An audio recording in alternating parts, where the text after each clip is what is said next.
Kevin Durant took heat for joining a stacked Golden State Warriors team in 2016 and came under fire again when he decided to leave after the 2019 season. But Klay Thompson says he doesn't blame his former teammate for bolting Golden State. In this video, I have brought you the news in detail. Make sure to stick with me to the end so you don't miss any part of the gist. Without any further delay, let's get into it. But first, a reminder about our brand new giveaway. We're giving away a PS5 with a copy of NBA 2022 and Madden 22. All you have to do is watch the full video, leave a like, comment the keyword hidden in the video, and make sure you're subscribed. It's that simple. How Klay Thompson justified Kevin Durant parting without blaming him. It's been 3 years since Kevin Durant parted ways with the Golden State Warriors to join the Brooklyn Nets, but many still wonder how his former teammates felt about his departure. Warriors guard Klay Thompson said on the All the Smoke podcast that Golden State has no ill will toward Durant and that the other players understand why he decided to leave. According to Klay Thompson, they don't blame Kevin for leaving. He is from the East Coast. He further added that if Klay Thompson now, were on the East Coast and had a great, almost 2 games away from a three-peat, he would be like, "What more you all want from me, man? You want a 6-peat, you know? If it wasn't for catastrophic things, we probably would have had 3 championships in that time. But man, we don't blame him at all. We knew he wanted to bounce a little bit.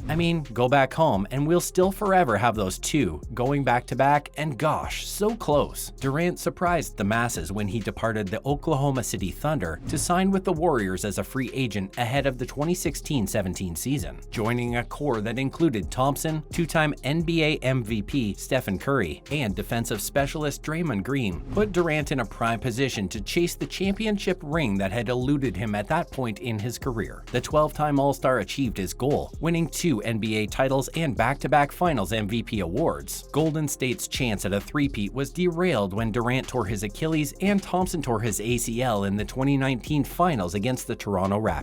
When Durant departed the Warriors, the team missed the playoffs in back-to-back seasons before making a triumphant return to the postseason in 2021-22. Golden State won its 4th NBA title in the last 8 years, defeating the Boston Celtics in 6 games in the 2022 Finals. Since joining the Nets, Durant hasn't advanced past the conference semifinals. Brooklyn finished 7th in the East last season and was swept in the first round by the Celtics. However, the team appears poised to contend for the title this year, thanks to the return of Durant, Kyrie Irving, Ben Simmons, and other key pieces which were sidelined last season. Next, let's talk about NBA trades that ruined players' careers, shall we? Perfect. Players can control their destiny when they decide where to sign and play over the upcoming years, but more often than not, they don't have a say on whether such team trades them to lesser squads. GMs are constantly trying to move some pieces to get the most value out of their veterans, either to tank and rebuild for the future, to clear cap space for major signings, or to avoid them walking away for free. Naturally, players tend to pay the price after trades go down, and we've seen hundreds of examples of players that were quite good before being dealt away. And as such, I will highlight some trades that pretty much ruined players' careers. The first trade on our list is that of Luol Deng. Luol Deng was one of the league's best wing scorers at both forward spots during his Chicago Bulls tenure, but after putting averages of 19 points, 6.9 rebounds, and 3.7 assists over the first third of the season, the team decided to send their 2-time All-Star to the Cavs in return for Andrew Bynum and future draft picks. This trade created a lot of controversy as Joakim Noah, Tom Thibodeau, and Derrick Rose were extremely heated, while Deng's career took a major downfall during his brief stint at Cleveland, also playing for the Miami Heat and signing a multi-year deal with the Lakers to pile up DNPs. It was a trade that ruined his career. Our next, Isaiah Thomas. Trading him off didn't do any good for him too. Isaiah Thomas was used to overcoming adversity all throughout his career, being the last pick of the draft and being passed around the league from Sacramento to Phoenix to Boston, where it looked like he was finally ready to establish himself as one of the league's top-tier scorers. But after suffering a season-ending back injury and finding out that Kyrie Irving wanted out of Cleveland, Danny Ainge gave him up to their rivals. Sadly for Isaiah Thomas, he became became the Cavs' scapegoat and was dealt to the Los Angeles Lakers, and he looked out of shape and rhythm all season long, up to the point where he found it tough to find a lucrative deal the next season.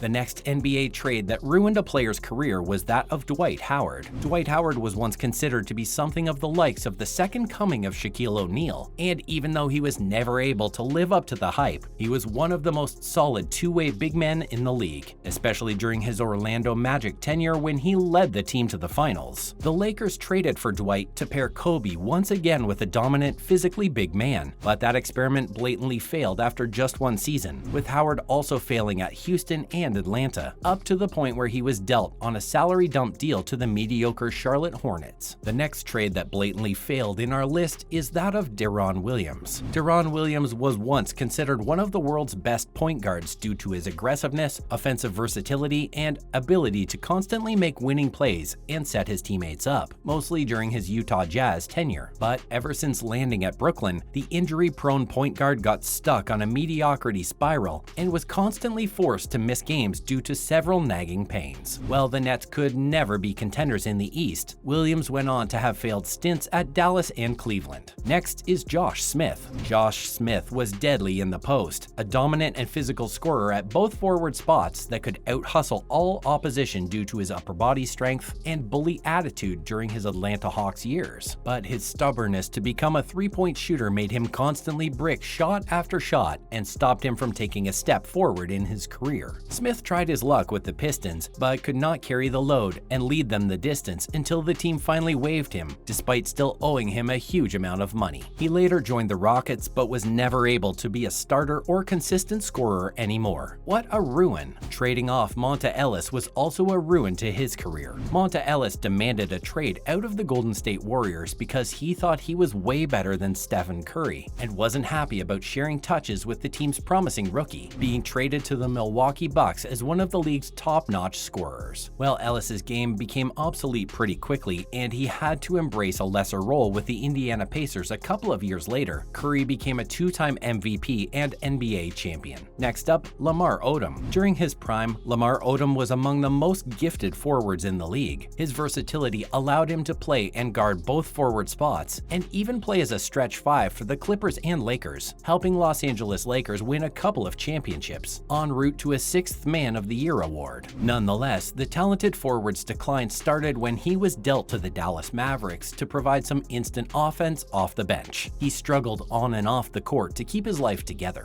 Then there's the case of Michael Carter Williams. Michael Carter Williams was a fair Rookie of the Year winner after his very impressive first season with the Philadelphia 76ers. He was looking like a stud in the making due to his defensive expertise and, of course, his athleticism, but constant injuries and lack of mid and long-range game made the team part ways with him. He was never able to constantly shake off his nagging pains, and he almost lost all rhythm and scoring touch, as well as most of his lateral quickness on the defensive end of the floor, wandering around with the Bucks, Bulls, and Hornets. Wrapping it off, we have Ben Gordon. Ben Gordon was one of the league's elite scoring shooting guards off the bench, and was one of the Chicago Bulls' go-to guys since entering the league in 2004, making it to the all-rookie first team and even winning the 6th Man of the Year accolade. But after 3 straight seasons averaging 18 points with the Bulls, the shooting guard's career took a major downfall in Detroit, never logging over 26 minutes a night and looking slow and washed out on both ends of the hardwood. It was quite unfortunate. That concludes today's video. If you found the video helpful, please consider giving us a thumbs up, and don't forget to share the video with your friends and family. See you next time.